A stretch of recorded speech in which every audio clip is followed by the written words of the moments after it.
Good evening and welcome, everybody. Thank you so much for being here this evening. Thank you for coming along to this Friday night of our 5th WOW Annual Summit.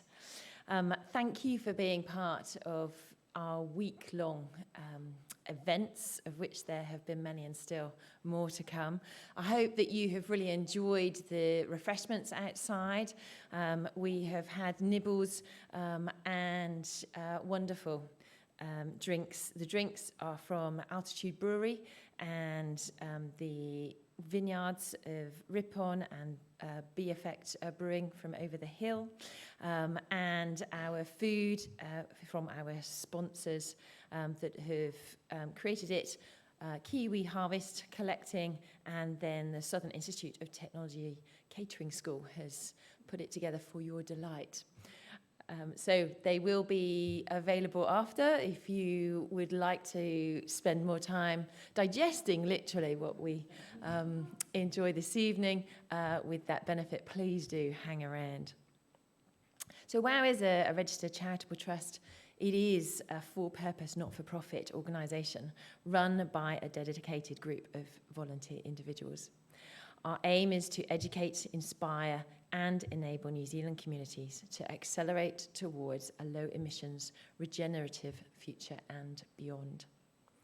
My name is Claire Aiken-Smith, and I am the current chair for the WOW Trust Board, and very grateful to be working with such passionate, committed individuals on the board who volunteer their time for our aim and put their hands into the operational work as well. Housekeeping for this evening. The emergency exit is behind the blinds there. There's a lock on the door that's easily openable. And just to head out, turn left and then left again. And the meeting point is on the far side of the car park. Just walk away from the building and you're there. Apparently there will be an automated, very loud person saying evacuate, evacuate, so you can't miss it. The toilets, if you haven't already discovered, just walk in the opposite direction across the foyer and you'll see the signs. There are both changing rooms and ablutions, so choose the right room. And as regards any other housekeeping, I hope that you have a drink in front of you and that you are comfortable. Please do feel free to move around at any point if you need to. So our topic this evening, we're here to share a discussion with no easy answers, living within our limits. This has been made possible by our sponsors, our pollination partners, and a massive thank you to these organisations, without whom we would not be here today. They are committed to building a more sustainable future for now and for future generations. And our sponsors specifically of this event this evening, Hibernia, Wanaka Solar, and again, thanks to the Kiwi Harvest for preparing the food by then the SITS Institute. So our wonderful facilitator this evening, the one and only Monique Kelly, co-founder of WOW Charitable Trust, and an individual who walks her talk, both personally at home and in her work. She is a walking inspiration to others, and tonight we'll navigate for us and with us, alongside some expert speakers, this conversation. Passing it on to yourself, Monique. Tēnā koutou, tēnā koutou, tēnā tātou katoa. Welcome to Te Atamira. I'm really excited to be here in Queenstown for this talk. And to actually bring WOW back over the hill again. I've just spent the most incredible day talking food resilience around this catchment area and have been truly inspired by the work that is already going on. A warning for tonight, you're going to go away extremely frustrated, and I have no apologies for that. I think frustration is one of the best emotions we have to actually get us into action. You're also going to go away here, like probably we did earlier on in this week when we had this conversation in Wanaka, with 1,000 more questions than have been answered. Tonight we've decided that we're going to go to the questions from the audience, both here in the room as well as online, quite quickly. So please, if you have your phone, I want you to get it out now. Go on to www.menti.com and enter the code, so 11570683. This is going to send me questions. If you like a question that's already on there, vote it up so that I can see that's a really one that the audience wants to hear. And this allows us to have both interaction online and in person. This week has been a massive week, and there are just a couple of anecdotes about when we're talking about limits to growth, bringing it back to really the tangible about what is actually happening here. And there were a couple of conversations. One of them was Wednesday morning, and we had the construction waste workshop. And one of the whole objective of that is to look at how can we create a circular economy within the construction sector. And it's been a hard year, we know, for the construction sector in terms of materials and supply of those materials. And those supply chains have broken down, and we've seen how that has a ripple-on effect to businesses, to homes being made. It is something that we can see all over New Zealand. And just one of the materials we were talking about, if we're really creating the circular economy, is around timber. And Alan, who is at the community workshop, he must be in his 80s and volunteers there, we started talking about taking out these materials from the builds that we're currently making to bring them back into new builds in 100 years. And we're doing that at the moment. Altitude Brewery, there was Remu on the walls there from 100 years ago. We can't do that anymore because we're putting toxins into the pine.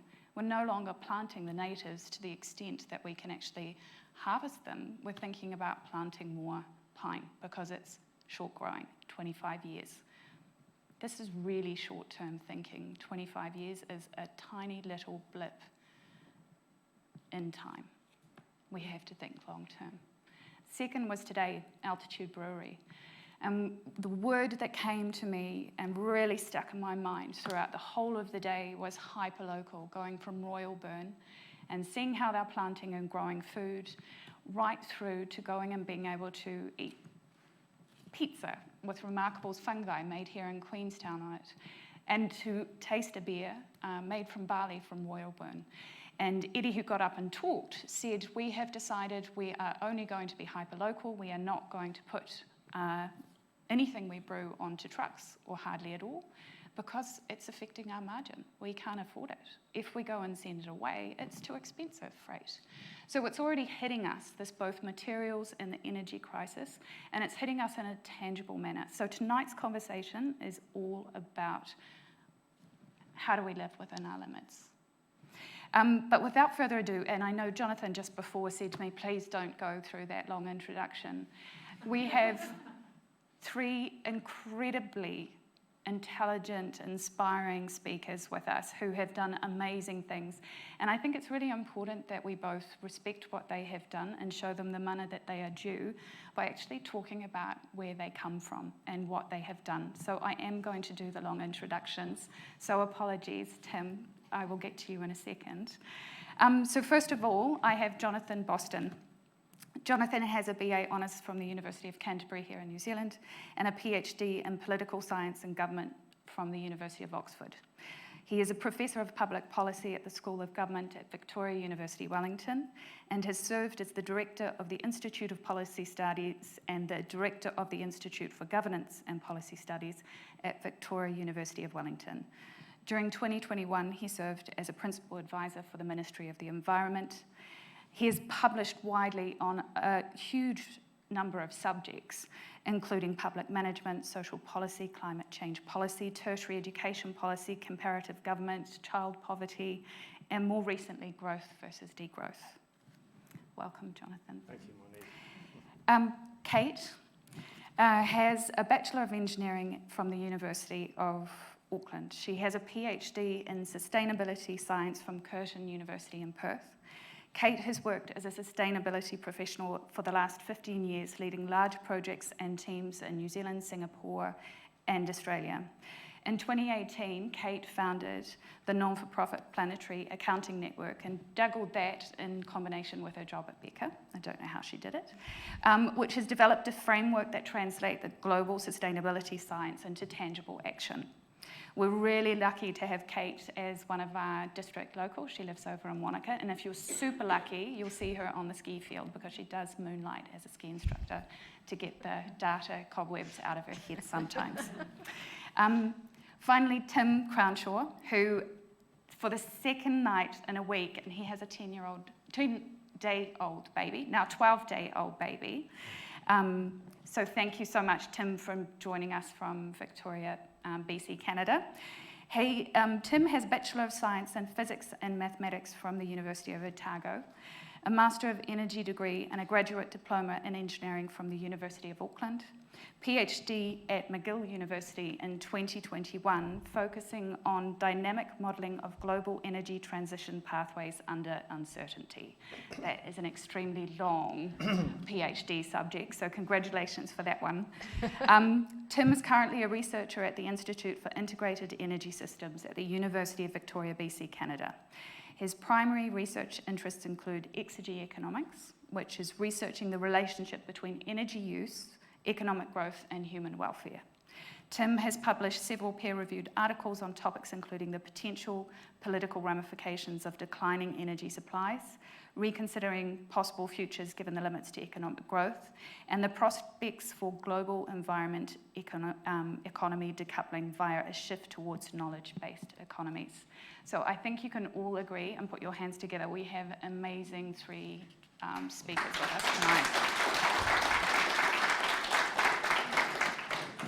So when we decided, this is a topic in New Zealand that we need to tackle, and it hasn't really been brought out into the open yet.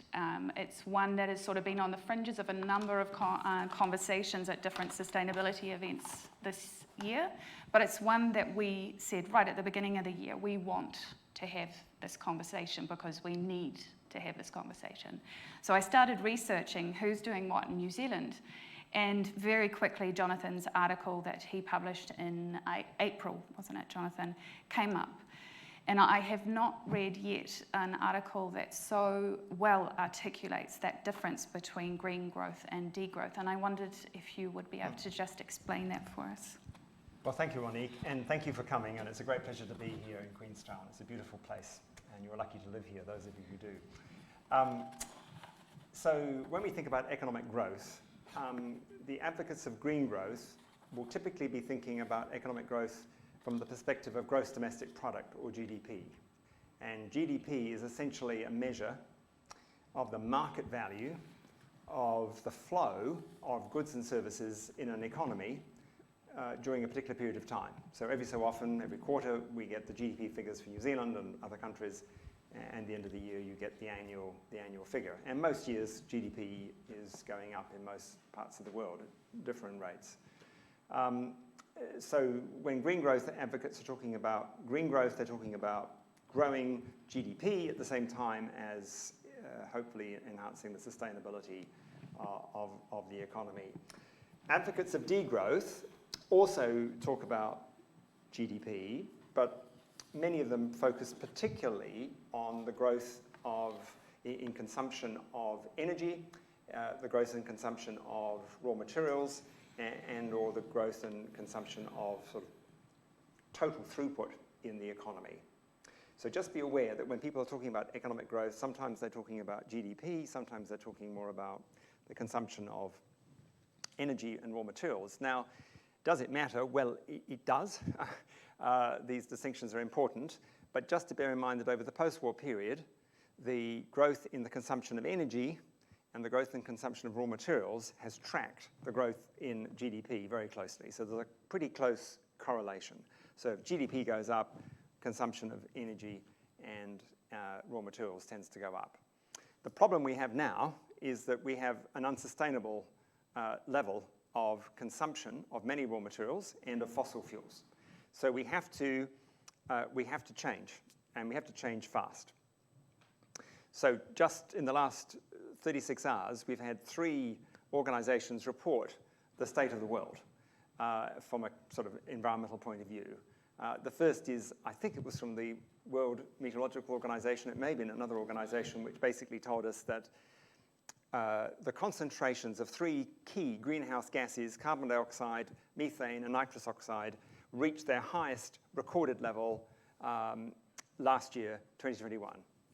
And that's very bad news. Methane emissions are going up particularly fast, and one of the problems there is we don't know exactly why.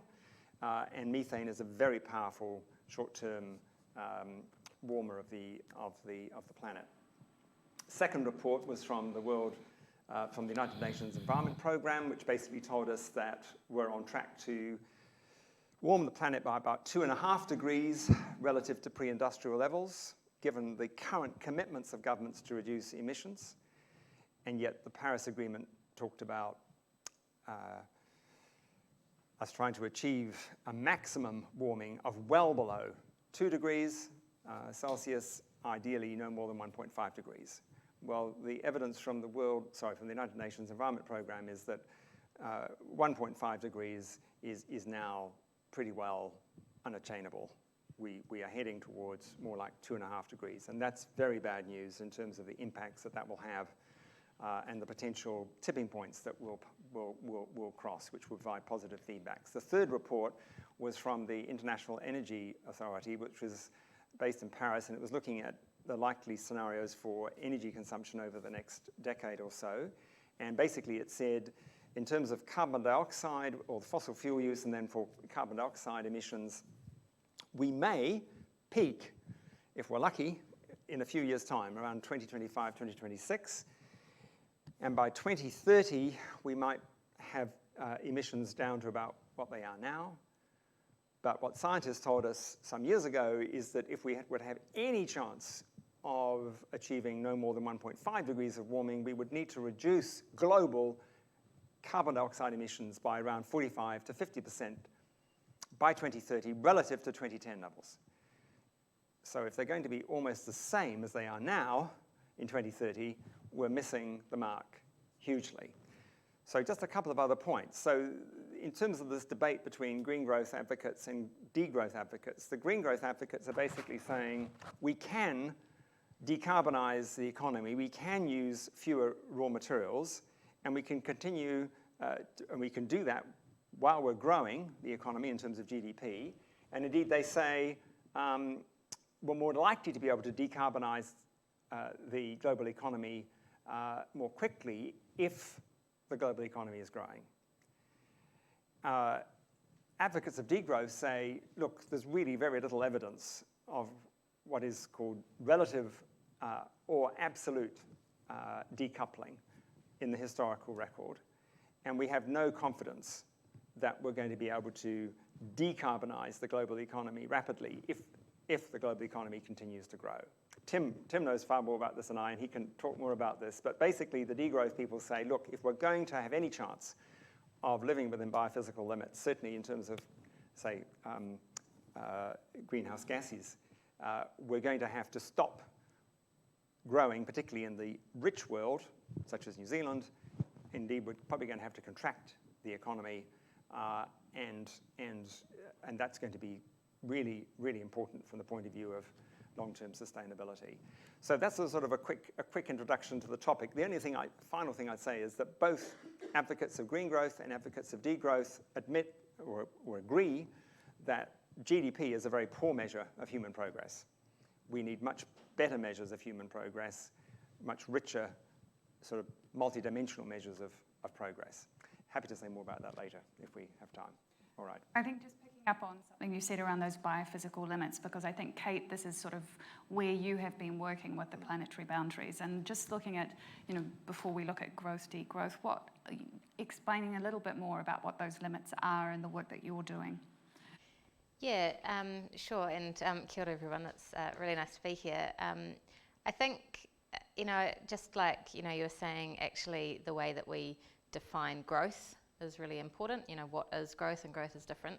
I think the way that we talk about limits, it's really important to understand what we're talking about with limits. Because I think people quite often talk about saving the planet. But the planet's actually been about 14 degrees warmer than it is today, and as much as 6 degrees colder, and it's really not the planet that's at stake, but actually humanity and all the current sort of species and ecological systems that we know today. And if you look back over human history, actually it's only the last 10,000 years of our 300,000 year history that we have done any more development than hunting and gathering. And so what's really at stake, and when we're talking about planetary limits, what we really mean is the limits that would allow us to continue in this state where we can have life somewhat as we know it, although likely extremely different, but with a climate somewhat like we know it. Back in 2009, a group of scientists got together and they said, well, what are the Earth system limits that would make the next 10,000 years or so look a lot like the last 10,000 years or so? And we talk so much about climate change and about carbon, but they actually came up with 9 planetary boundaries, and we need to respect all 9 of those planetary boundaries to have any chance of a similar environmental state. So it's climate change, but it's also biodiversity loss, it's deforestation, it's novel entities, which means all of the chemicals and man-made substances, plastics and things like that we're just disposing into the environment. It's nitrogen and phosphorus flows into the environment. It's the ozone depleting substances that we release, and the aerosols, the air pollution basically, and water consumption. So it's a very broad set of challenges ahead of us, and I think what's really alarming is that we are already exceeding at least 6 of those 9 planetary boundaries. So we're in a really terrifying situation. Actually, 2 of the 3 that we're not necessarily exceeding are unmeasured, and almost certainly exceeding those as well. So we're in a very it's a big challenge ahead of us. I think from one of the conversations that was on Tuesday, we had a regenerative tourism hui, which is part of the destination management plan that we're seeing through here as a district. There were questions around, how can technology help us? Is this a fix? And I'm just going to go, because Tim, I think there's a question from the public here that leads them beautifully into your expertise and that you'll be able to answer. It's given the prevalence of the idea of an easy technological fix along with short-term policy thinking and 3-year electoral cycles. That was, yes, no, that is it. How can we convince people that economic change is needed? That's a lot to unpack. If I can ask you that again if you like. No, that's okay. I think I got it. So really, this idea of technological progress, I mean, it's very prevalent in the media. We see it all the time. We see news about the falling cost of solar and wind. These are positive developments, don't get me wrong, but the idea that this can salvage the current system that we have constructed and continue its approximate trajectory that we've seen over the last couple of centuries is really a case of wishful thinking, and it's politically motivated, this idea of techno-solutionism. It's an easy idea, it's an appealing idea, and it's very understandable why it has taken off and why policymakers in particular continue to cling to this idea.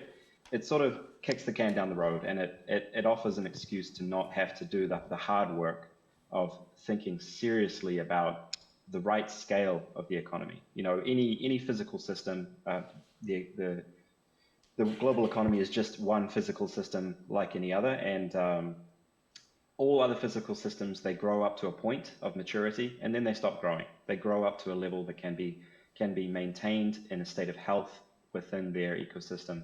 For some reason, we've come up with this set of economic principles that suppose that we can grow the economy without limit. And it's simply not the case. There is a right size for the economy. There is such a thing as sustainable scale. And all of the empirical evidence that we have suggests that we've gone far beyond that scale. Technology is an important piece of the path going forward. And we absolutely should, make smart use of technology, but we should not consider that technology is the savior. And I think to do so puts a lot of our achievable prospects at great risk. And I think we really need to move beyond this narrative and start pushing back against this very comforting but problematic story. Just unpicking that question further, because I think the question also had that part around the politics and these short cycles in particular that we have in New Zealand for democracy. And we're seeing what was really interesting, we were discussing earlier on this week, is around Liz Truss, who's been shot down, well, not literally, but figuratively. She didn't outlast the lettuce because she was really focused on growth. And the market said, no, this is not where we want to go. I think, you look at the Citizens' Assembly as well in France, who were given full rein. And Macron, he said, go for it. I want you to develop the climate policy. And so they came up with some really good ideas. And one of them was around ban advertising for all of fossil fuels as well as any emissions intensive product. Now, French politics means that any sort of promise that is going to go into policy unfiltered was not borne through to the end. However, that question around the role of democracy, the role of politics in this, could you each unpick and sort of give us your thoughts? All right, so look, briefly, Monique, I'm a Democrat, but democracy clearly hasn't been working well to solve the big ecological problems that we face. And there's a variety of reasons for that. And in no order of importance, just some very quick comments. The first is that a lot of environmental problems have the character of a creeping problem. That is to say, they grow slowly, imperceptibly, out of sight, out of mind. And then they finally emerge, and by the time they emerge kind of as serious public issues, such as, for example, plastics in the ocean, there's already a huge amount of damage done, okay? Climate change is a bit like that. It's something that happens slowly, imperceptibly. You notice it when you look back over decades, but you don't necessarily notice it from year to year. And from a political point of view, that's a real problem. People respond much more readily, and democracies thus respond to the people much more readily, when there's an urgent, life-threatening series of events, like an earthquake or COVID. Notice how we mobilized in New Zealand $50 billion overnight to try and address the COVID problem. We've never mobilized anything like that to address the climate problem, and the same sort of around the world. So creeping problems are a real problem for democracies, and indeed, I would say, for autocracies.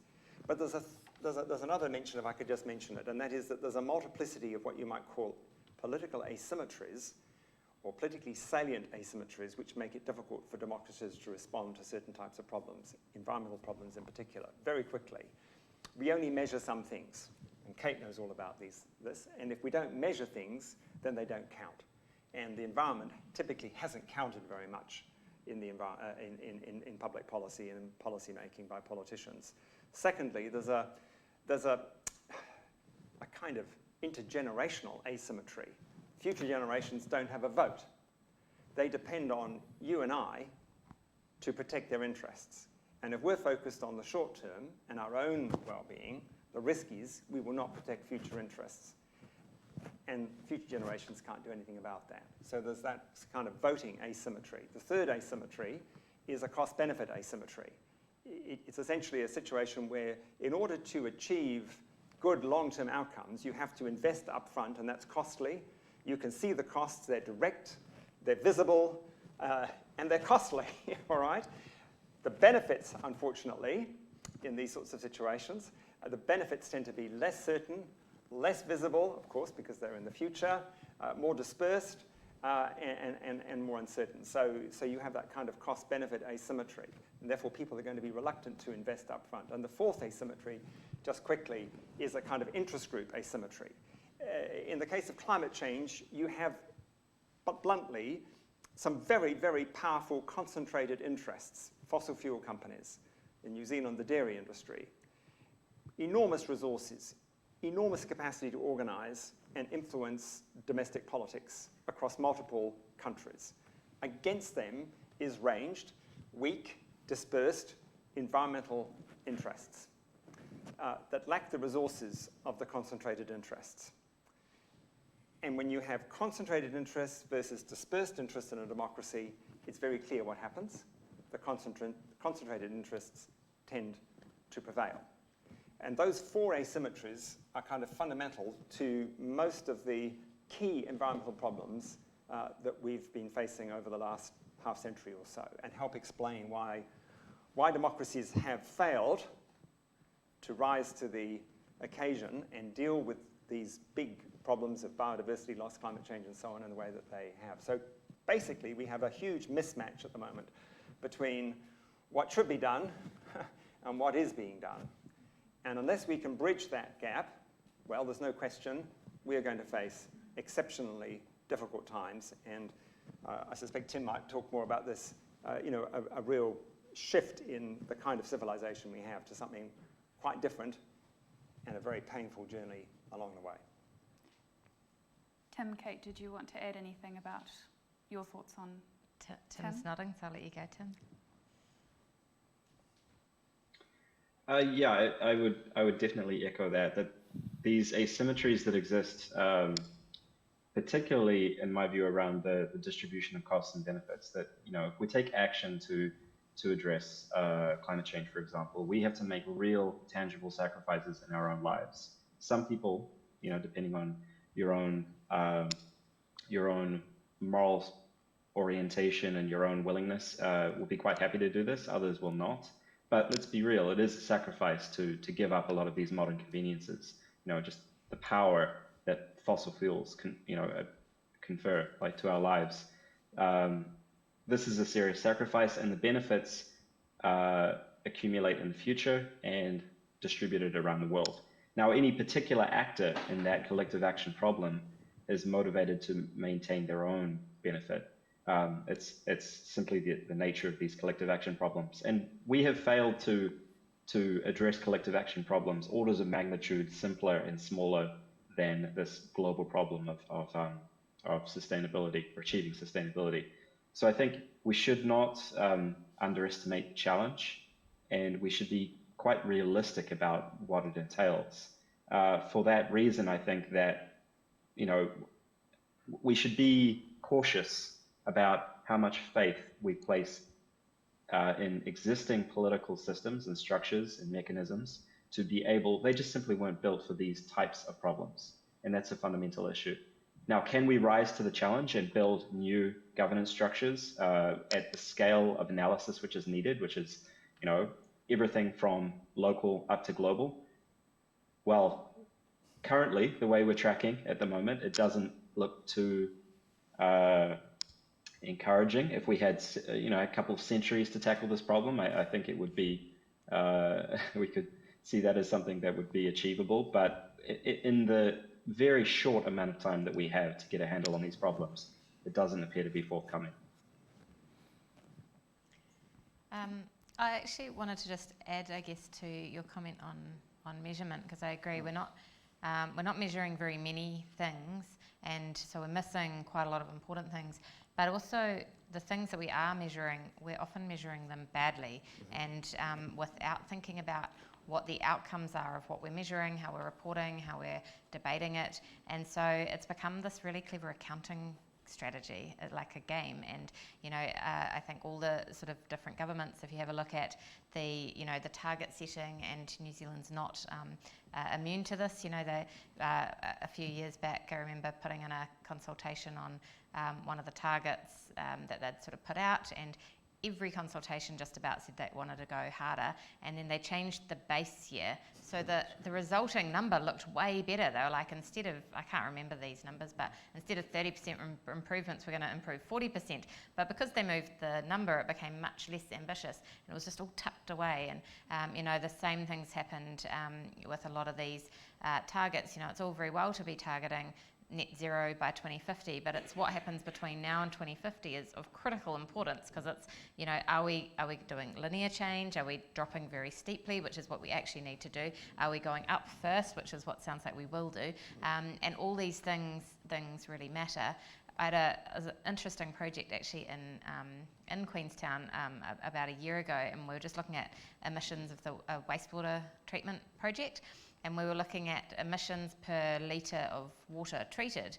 And then we looked at it and we're like, well, hang on, that's the wrong number. You need to look at emissions per capita served with that water, because otherwise you just assume everyone's going to use as much water as they do. If you do it per capita, you suddenly open up this opportunity of how can we reduce the water used at the source. And so all of these little nuances in measurement, I don't disagree that our political structures aren't right to do it, but also we're not aiming to do the right thing in the first place at this stage.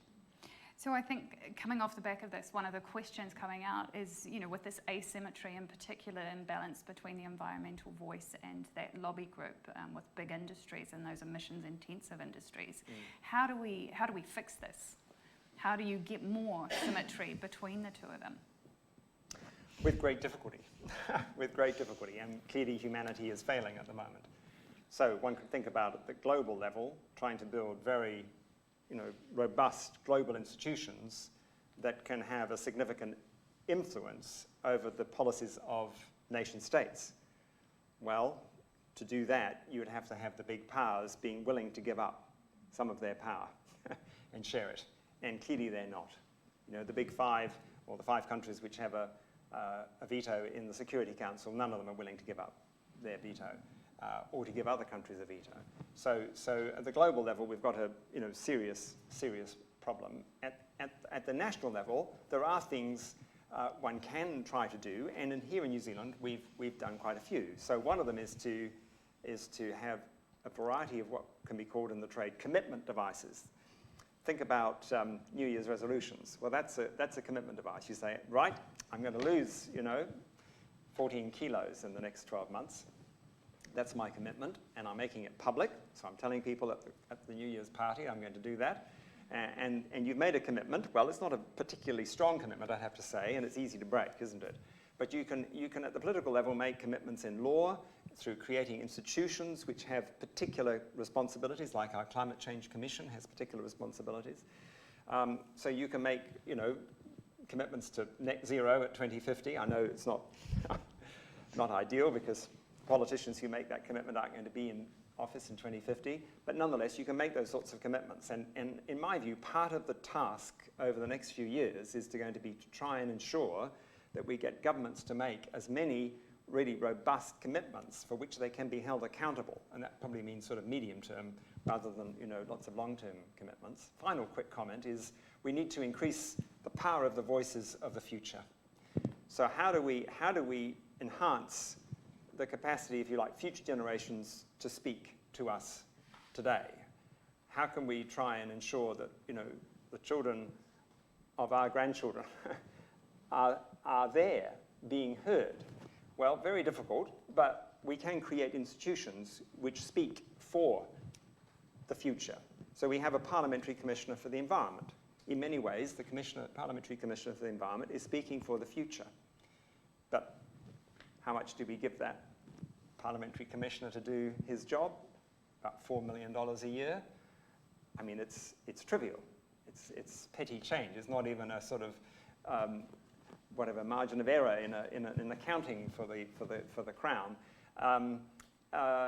20 staff. If we were really serious, we would be putting far more resources. Wales has established a Commissioner for Future Generations.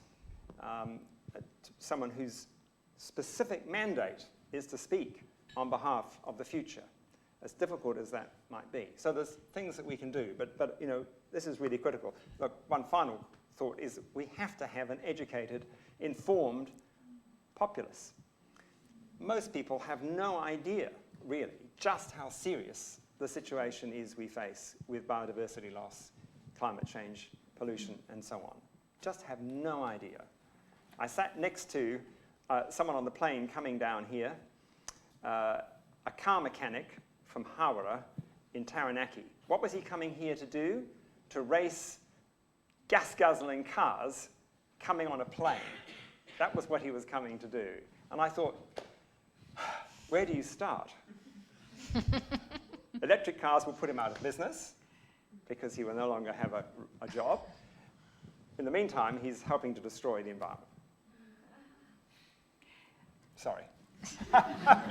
No, I think that gives a few tips on where we've got to put a little bit of pressure.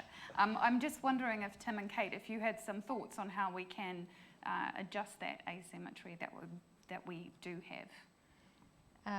I think from my perspective, our economic systems, changing our economic systems would be the most powerful tool that we would have if we priced in not the market value of carbon, but the social cost of exceeding any of these limits. You really quickly change all the economic equations. And actually we've just already seen that play out, like the price of carbon has just skyrocketed over the last sort of year or so, and suddenly different decisions are being made based on it. And we're actually seeing companies trying to bring carbon costs into decision making, even when they're not actually seeing those carbon costs yet as a real financial line. But if it was a real financial line, and it wasn't just the cost of carbon, but also the cost of biodiversity impacts, and the cost of deforestation and the cost of water pollution, I think things would change very quickly. Tim? What Kate said, basically. Yeah, so I think our economic system was built for an era of growth. It's very good at doing some things. It's very good at meeting sort of discretionary component of consumption. It's excellent at fostering innovation.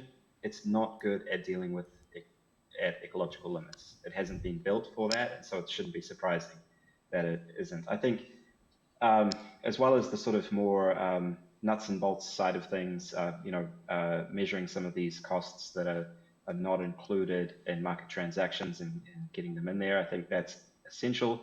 We also need to take a step back and look at the conceptualization of what the economic process is. I mean, we've had voices going back to the 70s telling us that the economy is a biophysical system. The economy obeys many of the same principles that all other physical systems are governed by, the laws of thermodynamics. And somehow we still fail to understand these basic principles. We use terms like circular economy as if the second law of thermodynamics did not exist. I won't go down that particular rabbit hole, but there are some serious conceptual deficits to how we even think about what consumption is, what the economy is, and what the basic biophysical foundation of our prosperity is. One other point, just to sort of completely switch gears a little, I think if we look back at the anthropological literature, we can see that societies in the past, and I happen to think that we're not particularly special at this moment in time, despite the modern trappings of our society, we're still fundamentally the same as those who came before us.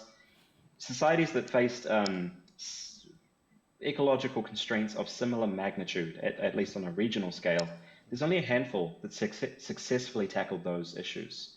And those that did, without exception, they had to resort to coercive measures. The problem that we have is that we have our democratic ideals, and coercion doesn't play well with our democratic apparatus, and it doesn't play well with our entire concept of ourselves as free citizens within an open society. We do have some parallel, though. I think we can look to instances like wartime rationing. And really, in terms of the existential threat we face a much greater threat now than we did during World War II. We were quite happy to accept measures of rationing and using, blackout curtains to darken our cities and all of these other quite extreme measures, because we could see the face, we could see the enemy. We could put a human face on it. We could point to the bad guy. It's an interesting flaw of our psychology that we can orient around a threat like that, but a threat like climate change and this creeping unsustainability of our economic system, although it is ultimately far more dangerous, we can't seem to grasp it and orient around it in the same way. And I think that we need to think outside of the box when we're thinking about responses to these sorts of problems. I'm going to pick up on something that you said, and just a question from the audience as well that has been coming up. I think that what we're talking about is this shift in paradigm, and I would like to think that rather than just going for autocracies, we've got other options. Because yes, that may have worked when we coerce people to do things, but as Tim was saying, it's also about this sense of community. And I think when in New Zealand, we're really privileged to have a bicultural system, and we've got Te Tiriti o Waitangi, which is here, which allows us to see the world through a different lens. And one of the questions is, and I want it to go beyond just the treaty, because it's more than just that, it's about a whole different way of viewing our landscape, viewing our mountains, our lakes, all the way right down to the sand and going out into the ocean. So your thoughts on how do we shift the paradigm, and how do we bring and learn from what has already been a sustainable system before the Europeans got here anyway, my ancestors came on here. What strength does that bring to us as a country? Want me to start? All right, well look, I'll make one controversial comment just to start with, and that is that sadly Māori didn't live completely sustainably. We lost quite a few bird species, like moa, for example, before European settlement. Europeans did vastly worse in all manner of ways. We've lost 95% of our wetlands, whatever it is, 85% of our native forests and so on, through European settlement, but let's not idolize, any particular culture here. We need to be willing to learn from a multiplicity, I think, of the traditions of the past, indigenous peoples, religious traditions, and so on, and draw the best we can from those traditions. The second point would be, and Tim was alluding to this, one of the perhaps distinctive attributes of humanity is our capacity to imagine. I mean, dolphins may be able to imagine, their next meal, I don't know, but maybe more than that. We don't entirely know, but human beings certainly can imagine. So we can imagine different worlds. We can imagine different economic systems. We can imagine different economic theories. We can imagine how we could do things differently politically, such as, citizens' assemblies and so on. So we have that facility if we're prepared to use it, and think about things that are, to use Tim's term, out of the box. So I guess part of the positive message is that we do have certain capabilities and attributes as human beings that are incredibly valuable if we're willing to use them. The question is, are we willing? Are we willing to reimagine things? Because we need to, and we need to do that urgently. I'm not sure that's a very good answer to your question, Monique, which I've already forgotten, but anyway, there we go. I think that whole imagination is so important. Like, one of the things that I really like about being able to quantify the planet's limits is you can stop thinking about how's it going to look to reduce something by 10% or 20%, and just forget about what today looks like and start to design this future that does, meet these limits in the future, and then start that sort of storytelling about where that is, because I feel like sustainability is such a negative thing. It's like, hey, don't fly, don't drive, don't eat that, don't wear this. It's just so many no's, and actually that's really depressing. And I find, I go to people's houses for a barbecue and they get really panicked because I see that there's a plastic bag, and I'm like, no, it's life, and I think if we could start imagining this really exciting future, there's neat things I think about, like I've read a great document that says it would be more sustainable if we only worked 20 hours a week. I mean, that's awesome, right? And, if you started looking at what this really positive future or different scenarios of the future could be and developing those roadmaps, and then I think we can take some of those skills in the storytelling and that narrative and sense of place that we do have from our history and culture, and bring that back, because I think actually we're not so good at storytelling these days. And I love some of the anecdotes where some of these stories are actually really scientific. So there was I'm going to get all the facts wrong here, so I'm just going to make them up and you can look up the real story. But there was a highway, and it was somewhere around Hamilton, and there was a taniwha, and so there was a big debate about whether they could build it or not. It's probably not anywhere near Hamilton, is it? But, No, it is. Oh, okay. Yes, yes. So anyway, they had all this debate, and they decided to build it anyway, and then almost immediately there was some huge flooding or storm event that wiped it out. And actually the taniwha was that way of saying we've had, bad floods and bad avalanches, or I can't remember even the actual event that was a problem. But, I think those storytelling, that storytelling idea and bringing things that you can actually carry over from generation to generation, but then use that in a forward direction could be really, really powerful. Yes, just a footnote to that, because some of you may remember that after the horrific earthquake and tsunami in Japan, people pointed out that they were on the hillsides of some of the eastern coast of Japan, stones which had been placed by people in previous generations. I mean, many over thousands of years, saying don't live below this point. But well. Wow. It's like the stones they found recently in Germany and in Europe with the drought, saying if you see this stone, you're in danger because of the lack of water. So this I'm going to send to you, because I think that we've had the imagination brought up, and there's a question that I think really goes in well here, and I think it's targeted for you, Tim, and you can explain to us all. What does society without growth look like? Or what does this post-growth society Economic look growth. like? Yeah, so some colleagues and I did a big review of this very question, and we looked at it from a number of different angles. The ecological angle and what it might mean in terms of climate change, and also the social dimensions and the changing requirements that we will have as a society for educating the young and for the changing nature of work. The short answer is that it changes everything. If we shift away from a growing economic system towards a contracting or a steady state system, to use the term of Herman Daly, a famous ecological economist, the first problem we're going to have is our financial system.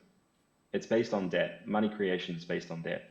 Our entire system of fiscal regulation, the entire design of our financial system breaks down if it does not grow. That's clearly a major problem. A lot of people, our prosperity is wrapped up in these globe-spanning markets, and they're incredibly dependent upon continued growth.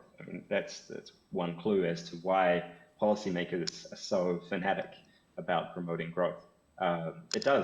Growth does maintain our stability given our current financial system. So that's the first issue. Beyond that, if we look at historical examples that went through a period of contraction, think Cuba and the Russian Federation following collapse of the Soviet Union, what you tend to see is a rise in mortality. You tend to see some degree of a breakdown in social trust. You tend to see a rise of black markets and a rise in conflict over resources in particular. So a lot of these really undesirable trends that we wouldn't want to see and would likely cause a lot of headaches for us.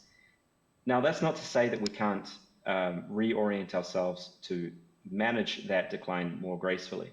But let's be real, it's not going to be easy. It's not going to be pretty.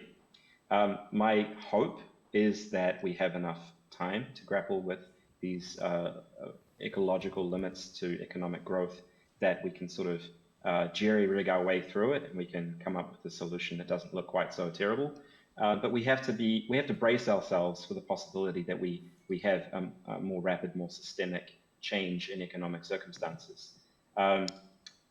So it's hard to put a silver lining around that.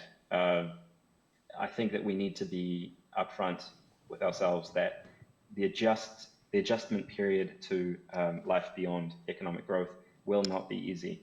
For a lot of us, it will feel like becoming poorer. A lot of us will resist it. A lot of us will clamor for anyone proposing a solution. And this is unfortunately why you tend to see a shift towards more authoritarian strongman politics under these sorts of circumstances. We need to resist that. We need to be very vigilant of that risk. And we need to look to the horizon and see that once we get past this painful adjustment, we can build a better society, one that doesn't destroy nature, one that doesn't deplete non-renewable resources. You know, we can get there. It won't be easy, but I think we have to be real with ourselves as to what that entails. We've got about 5 minutes left, so I've got one last question, which has been quite popular. I've left it to the end to end on a good note. Is there anything happening anywhere in the world that really gives you hope? Who would like to tackle that one?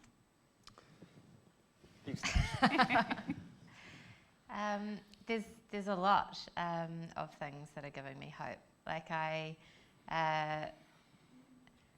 when I started out in the sustainability space, the discussion around the team was, you know, how would you sell sustainability without using the S word? Because, you know, nobody wants sustainability, and it was very, very difficult, and you're only appealing to people on risk basis or things like that. And there's just been this immense movement. I've spent quite a lot of the last couple of years talking to executive leadership teams and boards around New Zealand and most of the largest organisations. And I actually don't think that people are only motivated by the money. I think most people in most of those rooms really want to make change and are really willing to be bold and be brave. And it might not be playing out as quickly as anybody wants, because the change does take time. But, you know, I've sat in rooms where people have made some really big financial decisions, like big costs. You know, we're not going to do this project because it doesn't align with our purpose, or we're going to take a different direction on this, or things like that are very difficult decisions to make. And you can see there's, you know, it's an uncomfortable space. So I think that has really made me feel a lot more comfortable about it. I actually had one of my team members call me up. I can't remember now if it was this morning or yesterday, but he'd just read some of the stats that you shared at the beginning, and it was the measurements of the greenhouse gases reaching that peak point, and he was just like, I just don't know how to cope. Like, how do you work? Because it's so awful and so depressing. And so we had quite a long chat about it. And I think the thing that he found, because I just ranted at him for a little while, sorry, and he said the thing from his point of view was, you know, we talk about this non-linear change in the environment, you know, so we've got this slow change, and then we're going to suddenly have all these big tipping points, and it's really dramatic. That's also true for social change. And so it is a long journey where, you know, we get these little incremental pieces, but I really feel like we're at the point of really rapid change, and, you know, what we imagine we can do in 1 year or 5 years might be quite different in reality. So I think that non-linear social change, that we're getting to that tipping point, that's what my hopeful point is. Well, let me just mention a few things for which I think there's some hope, and some things which are not so hopeful. So, in no order of importance, there's an enormous amount of really good research going on, including by people in this room, in the scientific area, which increases our understanding of the system dynamics and so forth, and that can only be positive, I think. The second is there's enormous amount of investment going on in all sorts of innovative technologies, probably even here in this part of Aotearoa. So, you know, that opens up all sorts of, you know, opportunities and new possibilities. Thirdly, there's been a very significant shift in the business community internationally in the last 5-10 years, such that, you know, there's now huge investment going into renewable energy technologies and electric vehicle technologies and technologies of relevance to the circular economy. So there's all that. And then fourthly, just keep on the positive, there's, you know, wonderful examples of action by individuals, you know, tremendous courage on the part of all sorts of people taking a stand for the future. You think of Greta Thunberg and all the young people, you know, the school strike movement and so on, strike for climate and so on. And those sorts of things really give me hope and courage. Just quickly on the negative, because I think we have to be really realistic here. The International Energy Agency, who I referred to earlier, as part of their analysis of trends in investment, they say that on current projections, we're likely to be investing around $2 trillion a year in renewable energy technologies by 2030. That's an enormous sum. It's about 2% of global GDP.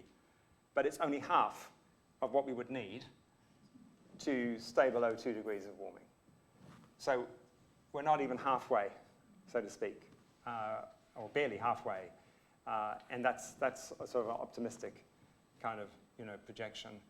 And as Tim has said, we're going to be faced with some really, really challenging circumstances over the coming decades.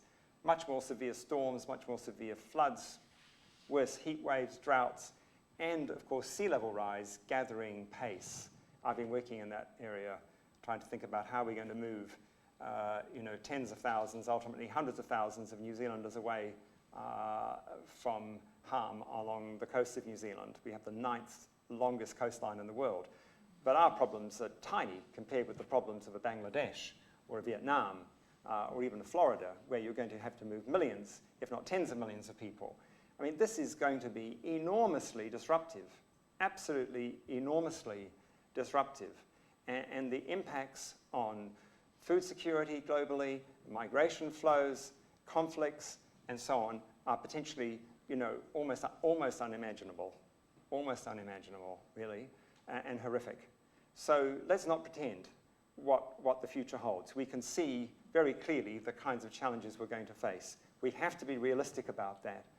But in the face of that, we have to be willing to make a difference individually in all the dimensions of our lives that we can make a difference. Recognizing that, if we act responsibly, we are at least acting morally, even if our individual actions at an individual sort of level only have a very, very, very tiny, impact on the overall scheme of things.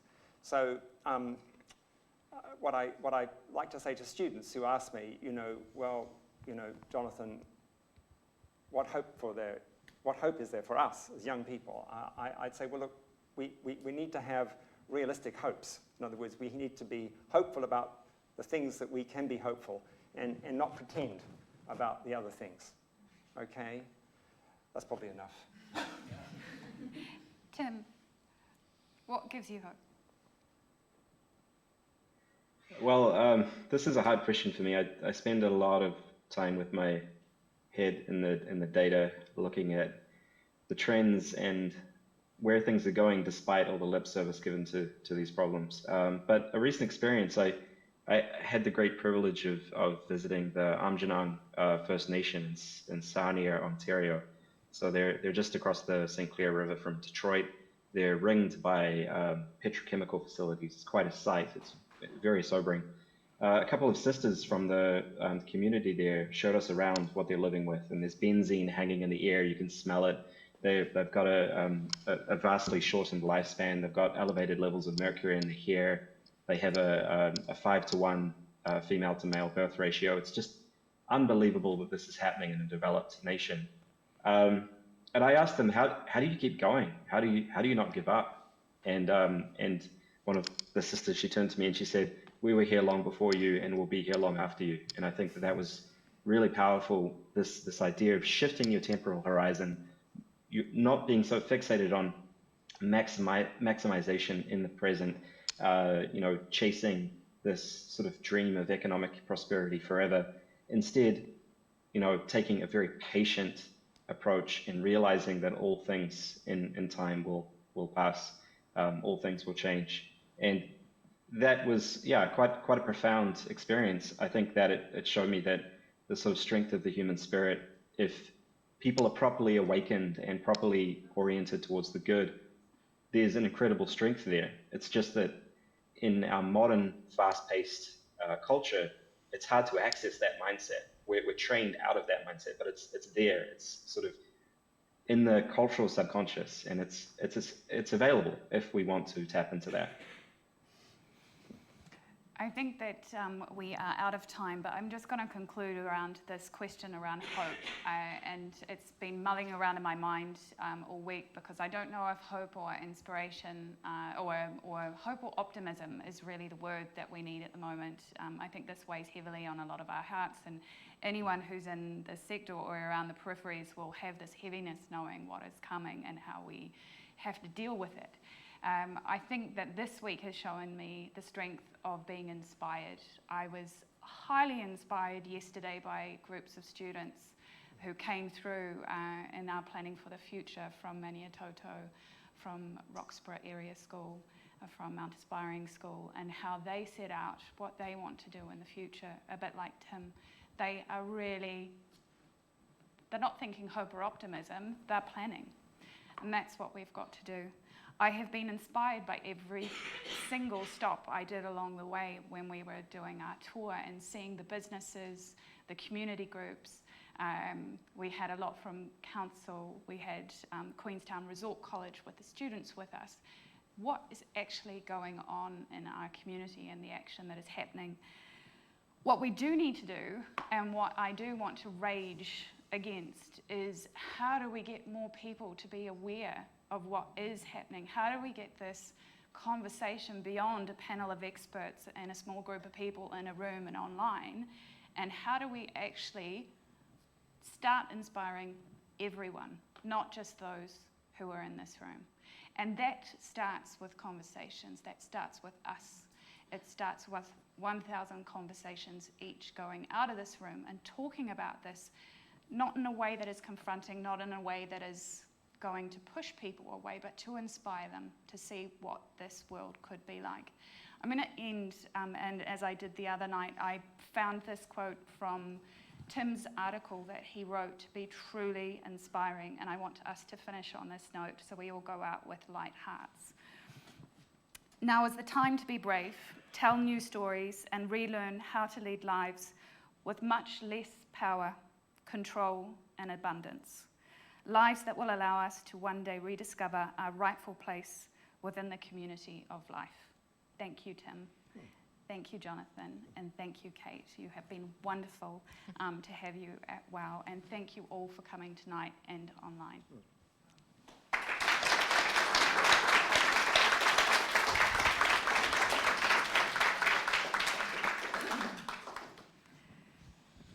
Thank you. Thanks, I guess Bonnie. you're staying around. If there were so many questions on that, so apologies. Thanks, I didn't everyone. get to ask them all, but I'm sure our speakers are going to be here, at least Kate and Jonathan, for a while, so please ask them. It was a bit different. It was. Are we still on mic? So I don't know if we're echoing. I can't tell.